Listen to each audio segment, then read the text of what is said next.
Sakanak 20.000 biztanle ditu 15 udalerritan. 400 ustiategi ditugu eskualdean, nekazaritzari eta abeltzaintzari lotutako lanpostuek behera egin duten nabarmen, eta egun 2% inguru besterik ez dira.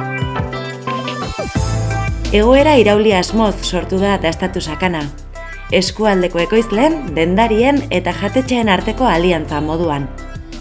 Bertako produktuak lurra zainduz ekoizteko eta bertan kontsumitzeko aliantza.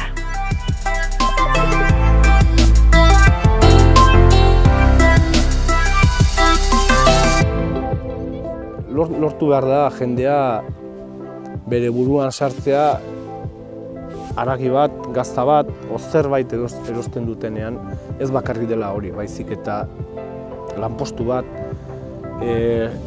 jendea gestionatzen duguna gure basoak eta gure inguru giroa. Gero eta argiago daukagu, bertako ekoizpen txikiak eta usteategi familiarrak hori beharrezkoa direla inguru giroa mantentzeko eta pixka bat aurre egiteko etortzen zaigunari, aldaketa klimatikoa eta horrelako arazoak.